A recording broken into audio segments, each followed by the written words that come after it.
Journal de bord du capitaine. Planète vraiment très intéressante. Oxygène, 22%. Faune biocompatible et... Wow! Oh, on dirait que le système est instable. Je sens qu'on va basculer. Ah, non, fausse alerte. Bon, espérons que... Wow! Oh non! Le facteur d'effondrement est à un niveau critique. Vite! Essayez d'utiliser un autre porteur. Ah, mais...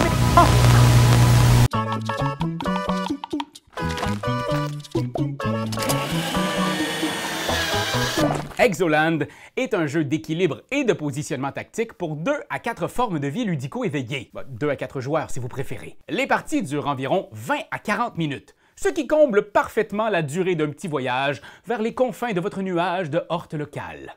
Le jeu sera sur Kickstarter très bientôt et c'est un projet de cœur qui a pris près de 7 ans de développement. Alors, allez jeter un œil sur le lien juste ici et dans la description pour encourager cette initiative très spatiale. Donc, dans Exoland, vous devrez placer vos vaisseaux avec soin sur ce plateau en équilibre pour accomplir divers objectifs. Le premier joueur qui déploie tous ses vaisseaux ou qui parvient à remporter 7 jetons planètes gagne la partie. Vous pouvez gagner aussi si tous vos adversaires sont éliminés. Quand on échoue des missions, on reçoit des trous noirs. Et si vous avez 2 trous noirs devant vous, eh bien vous êtes mort par spaghettification. Doudou. Pour commencer la partie, placez le plateau en équilibre au-dessus de la boîte. Remettez à chaque joueur les 5 cartes mission de sa couleur et mélangez-les. Placez les 5 cartes face cachée devant chaque participant de cette façon. Les outils spéciaux sont placés dans le plateau tableau de bord ici. On va vous expliquer tantôt comment vous pouvez les récupérer. Et chaque joueur reçoit une flotte de 15 vaisseaux, un plateau recyclage et un transporteur. Cette petite tige qui va vous aider à déposer vos pions à des endroits bien précis. Vous allez voir qu'un des éléments clés du jeu, c'est que vous avez des vaisseaux de différentes valeurs. Un vaisseau 1 est beaucoup plus léger qu'un vaisseau 5, par exemple. Gardez ça en tête. Pour lancer la partie, chaque joueur va retourner une carte mission au hasard devant lui. Celui ou celle qui tourne la carte la plus élevée va être le premier à jouer. Les autres vont mélanger leurs cartes et les replacer face cachée sur la table. Ces symboles représentent les valeurs de chaque item. Comptez les lignes pour déchiffrer leurs valeurs. Ça, c'est 2. Triangle, c'est 3. Pentagone, c'est 5, etc. Donc là, par exemple, moi j'ai pigé la mission 5. Donc, je commence. À votre tour, vous devrez faire une des choses suivantes. 1. Vous pouvez retourner une carte mission et placer une valeur équivalente en vaisseau sur le plateau. 2. Vous pouvez récupérer un de vos vaisseaux qui s'est retrouvé dans votre plateau recyclage. 3. Vous pouvez échanger un vaisseau lourd qui se trouve dans votre flotte contre un ou plusieurs vaisseaux légers de valeur équivalente qui se trouvent dans votre plateau recyclage. Alors oui, ce qu'on va faire le plus souvent, c'est de tourner une carte mission et placer des vaisseaux. Par exemple, moi, ma mission demande que je place 5 en valeur de vaisseau. Je peux combiner mes vaisseaux à ma guise pour obtenir ce total. Je peux donc placer un gros vaisseau de valeur 5 ou un vaisseau de valeur 2 avec un de valeur 3. Vous pouvez placer ces vaisseaux à divers endroits du plateau ou vous pouvez les empiler. Encore mieux, vous pouvez placer un de vos vaisseaux sur un vaisseau adverse et à ce moment, sa valeur compte dans le total des vaisseaux placés pour votre mission. Par exemple, si je place un 2 et un 1 sur le vaisseau de mon ami juste ici, j'obtiens 5 et ma mission est réussie! Si pour une raison ou pour une autre, vous ne parvenez pas à accomplir votre mission, vous recevez alors un jeton trou noir. Si par exemple, vous n'avez pas suffisamment de vaisseaux ou s'il vous reste uniquement un gros vaisseau 5 pour faire une mission 2. Alors, il faut prévoir un peu ses affaires. Bien sûr, il faut arriver à placer ses unités sans tout faire tomber.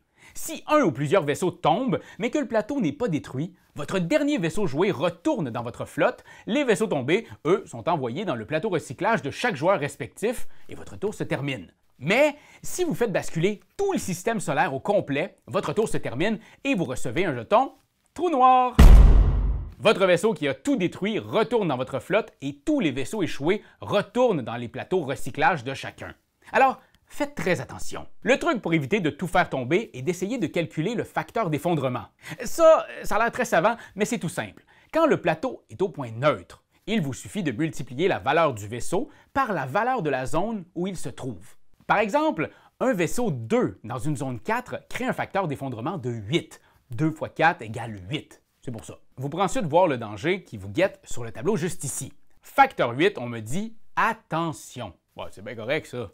Enfin, je pense. On peut jamais être sûr à 100%. Vous allez aussi obtenir diverses récompenses selon l'endroit où vous placez vos vaisseaux. Placer un vaisseau dans une zone claire d'une planète vous permet de réclamer le jeton planète correspondant.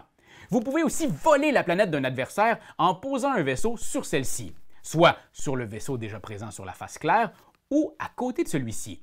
Si vous placez un vaisseau dans la zone obscure d'une planète, vous obtenez une mission bonus. Vous pouvez donc retourner une autre de vos cartes mission et faire un autre tour de jeu. Limite d'une seule fois par tour pour ce pouvoir. Vous pouvez aussi placer un vaisseau dans la ceinture d'astéroïdes pour aller chercher un outil spécial. Les outils spéciaux peuvent être joués à n'importe quel moment. L'outil antimatière peut être posé sur un vaisseau pour empêcher leurs valeurs d'être additionnées ensemble. L'outil antigravité peut être un contrepoids très pratique pour la sécurité de vos vaisseaux ou un joker qui peut remplacer n'importe quel type de vaisseau. Donc en gros, il vaut ce que vous voulez de 0 à 5 et vous l'utilisez quand vous souhaitez. Avertissement, si un adversaire place un de ses vaisseaux sur un des vôtres déjà dans la ceinture d'astéroïdes, il peut vous voler un de vos outils spéciaux. Oh là là là là là là!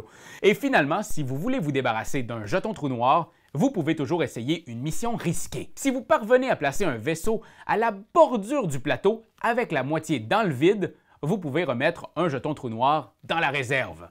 Gare à vous! On se rappelle que si vous faites tout tomber, vous prenez un trou noir et qu'à 2 trous noirs, vous êtes...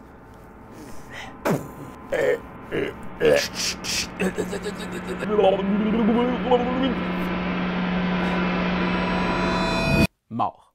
J'aimerais maintenant profiter de mon passage sur votre planète pour vous donner quelques petits trucs. Avant de jouer, prenez un moment pour tester l'équilibre du plateau en plaçant quelques pièces. Surtout si c'est votre première partie. Gardez vos plus petits vaisseaux pour les missions périlleuses au bord du plateau. Ils sont plus légers. N'oubliez pas, atterrir sur la partie sombre d'une planète permet de jouer une mission bonus.